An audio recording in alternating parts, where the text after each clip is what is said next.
रजनी को बचपन से ही पेंटिंग का बहुत शौक था। वो हमेशा से ही पेंटर बनना चाहती थी, पर उसके माँ और पिताजी ने उसको कभी भी इस चीज के लिए सपोर्ट नहीं किया और उसकी शादी नीरव से हो गई। नीरव रजनी को बहुत प्यार करता था, पर रजनी हमेशा चुपचाप ही रहती। वो इस शादी से खुश नहीं थी। वो ये शादी नहीं करना चाहती थी। उसे तो हमेशा से पेंटर जो बनना था। अपने इस सपने को वो नहीं पूरा कर पाई, इसलिए वो हमेशा उदास रहती थी। रजनी, बहुत ही बढ़िया फिल्म लगी है। कि रजनी उससे इतना दूर क्यों रहती है। वो जब भी उसके साथ वक्त बिताना चाहता है, रजनी कोई ना कोई बहाना बना देती है। एक दिन घर पर कोई नहीं था। रजनी घर का सारा काम जल्दी से खत्म कर लेती है। घर पर अकेले होने के कारण वो सोचती है कि वो आज पेंटिंग करेगी। वो अपने कमरे में जाकर पेंट ब्रशेस और कलर्स निकालकर जैसे ही कलर मिक्स कर रही होती है कि दरवाजे पर बेल बज जाती है। अब कौन आ गया इस वक्त? इतनी मुश्किल से तो मुझे पेंट करने का मौका मिला है।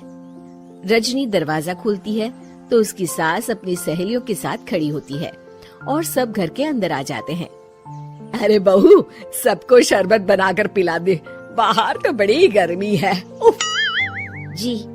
रजनी पेंट ना कर पाने से उदास हो जाती है। उसे गुस्सा भी आ रहा होता है कि उसने इस शादी के लिए हाँ क्यों कह दी।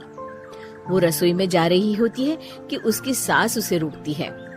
बहू, सबके खाने का भी इंतजाम कर लेना। आज का लंच तो ये सब यहीं करेगी। हाँ। रजनी बिना कुछ कहे रसोई में चली जाती है। सबके लिए खाना बनाती है। सब खाना खाते हैं और रजनी घड़ी देखती है कि ये सब कब जाएंगे ताकि वो अपनी पेंटिंग कर सके। जब था ना कि आपकी सहेलियां आ रही है, पता भी है कितना वक्त लगा सारा खाना बनाने में। अरे बहू, तू ऐसे कैसे बात कर रही है मुझसे? तो और कैसे बात करूं? मैं इस घर की कोई नौकरानी नहीं हूँ कि इतना काम करूंगी। रजनी अपने कमरे में जाकर दरवाजा बंद कर लेती है। शाम को जब नीरव आता है तो उसकी माँ उसे पूरी घटना के बारे में बताती है। क्या रजनी ने आपसे इस तरह बात की माँ? हाँ, और पता नहीं उसे क्या हो गया है, शाम से बाहर भी नहीं आई है। मैंने तो कई बार आवाज दी, खाना भी नहीं खाया उसने। तू ही बात करके देख ले बेटा। नीरव अपने कमरे का दरवाजा खटखटाता है। रजनी, दरवाजा खोलो, मैं हूँ। रजनी दरवाजा खोलती है और फिर वापस जाकर अपने बिस्तर पर लेट जाती है। रजनी, माँ से बात करने का ये क्या तरीका है? मैंने कोई गलत बात नहीं की है। अरे तुम क्यों ऐसे बर्ताव कर रही हो सबके साथ? क्या तुम इस शादी से खुश नहीं हो? रजनी कुछ नहीं बोलती। अरे बताओ मुझे रजनी, क्या ये शादी तुम्हारी मर्जी के खिलाफ हुई है? हाँ, मैं ये शादी कभी नहीं करना चाहती थी। तुमसे क्या, मैं किसी से भी शादी नहीं करना चाहती थी। रजनी रोने लगती है। चुप हो जाओ रजनी, बताओ मुझे, तुम क्यों नहीं करना चाहती थी शादी? रजनी बेड के नीचे से अपने पेंटिंग्स, कलर्स, ब्रश, पेपर्स निकालती है। इतने में उसकी सास भी कमरे में आ जाती है। ये देख रहे हो, ये थे मेरे सपने। मैं पेंटर बनना चाहती थी, पर माँ पापा ने कभी सपोर्ट नहीं किया और मेरी शादी करवा दी। मेरे सारे सपने टूट गए। हर वक्त बस गुस्सा आता रहता है मुझे। मैं जानती हूँ कि आप लोगों की इसमें कोई गलती नहीं है, पर मैं क्या करूँ, मुझे समझ में नहीं आता।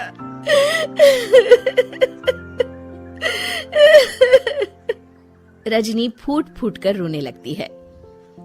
मुझे माफ कर दीजिए, आप दोनों के साथ मैं बहुत बुरा बर्ताव कर रही हूँ। अरे रजनी बेटा, चुप हो जाओ तुम। नीरव पानी लेकर आता है। ये लो, पानी पियो और शांत हो जाओ। रजनी पानी पीती है और उसकी सास पेंटिंग्स देख रही होती है। अरे नीरव, हमें तो पता ही नहीं था कि हमारी बहू कलाकार है। अरे कितनी अच्छी पेंटिंग्स बनाई है, देखो तो। ये वाली तो मैं अपने कमरे में ले जाऊंगी। आपको ये पेंटिंग्स अच्छी लगी? अच्छी नहीं, बहुत अच्छी लगी। और तुमने हमें बताया क्यों नहीं?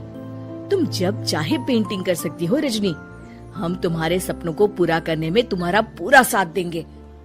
हाँ बेटा, हम कला की कद्र करते हैं।